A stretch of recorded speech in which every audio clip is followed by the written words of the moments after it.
We've talked before about how Texas is growing because California is shrinking. People are moving to Texas from California for a net increase of around 40,000 people each and every year. No, absolutely. Just from California to Texas. And there's a lot of folks that say, don't make my Texas. Don't California my Texas. Don't California my Texas. Yeah, that's a very popular bumper sticker in the Lone Star and State. Billboard. They've got billboards saying, this is what we believe as Texans. If you don't, just keep driving on through. Remember, the Democrats believe that demographics is destiny, right? Demographics is destiny. So if you got all these people moving from California to Texas, it's just a matter of time till Texas turns blue, right? Well, yeah. I mean, they like to... Look, the left likes to pigeonhole everyone. They also... and pit one another against each other. One of the other things that the left does a lot, and this is a fallacy, but they'll say, if this just continues on a straight line, just a straight line out, well, then you hit a tipping point. That's a common thing. They don't understand life is not a straight line. It's never a straight line. Anyway, a poll done in 2013 by UT Austin, which, by the way, is a pretty liberal school, especially for Texas standards. They found people who moved to Texas from California were 57% conservative and only 27% liberal. So you're saying that the conservatives left California, and all that's left in California are the uber liberals. Exactly. So you get a net positive of conservative voters moving to Texas from California. Which it's going to make it even redder then. You would think. In 2018, get this, I did not realize this. In 2018, in the Senate race between Beto O'Rourke and Senator Ted Cruz, Ted Cruz won by what, 2.3%? Not much. It's certainly not as much as he was expected to win by. So people were saying demographics is destiny. Texas is about to flip blue. Look, Beto almost won Texas. Well, an exit poll for that election found that native Texans actually voted for Beto by a 3-point margin. It was the Texas immigrants who voted for Ted Cruz, who, by the way, is also an immigrant to Texas.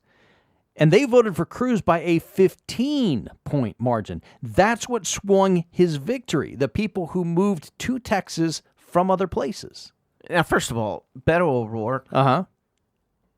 What O'Rourke? Right, Beto O'Rourke. I mean, what part? He tried to sell himself as a Hispanic, as a side note. Yeah. Oh, man. Or as a skater. That's what's weird, a skater Hispanic. So you're saying native Texans voted more for Beto O'Rourke? According to exit polls, yes. Isn't that a little That's a little disturbing. That's a little disturbing.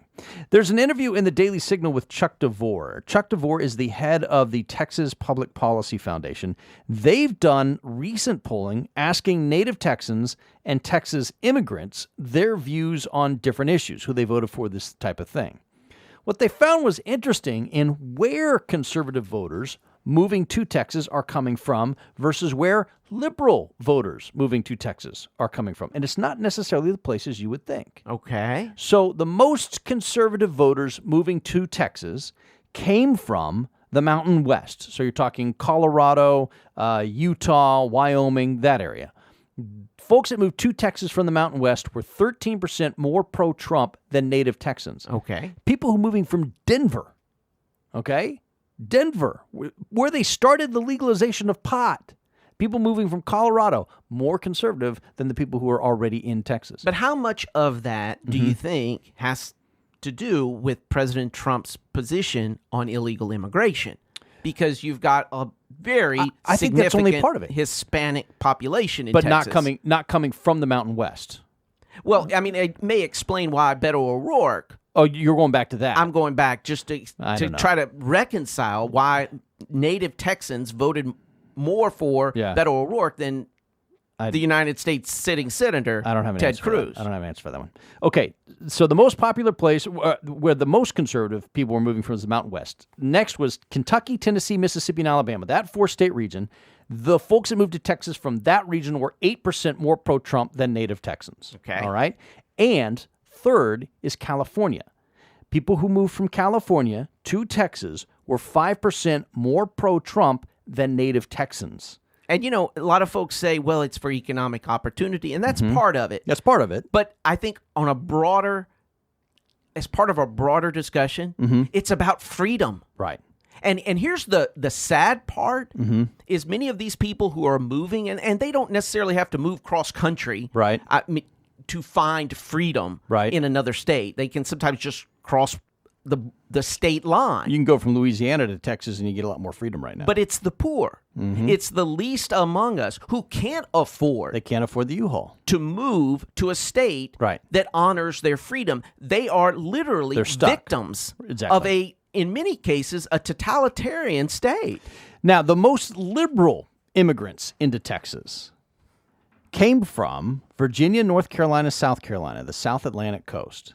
They were 9% more pro-Biden than native Texans, people from that area. I think some of these people must have gotten lost. Well, I think what's going on, you get some people who move from Washington, D.C. area, the suburbs of D.C., to Texas, to Austin, and they're going to be more liberal than most Texans. And then you'll also get people from the Research Triangle in North Carolina, the folks that are at the university that go to teach at some Texas universities. They'll end up being more liberal than a lot of native Texans.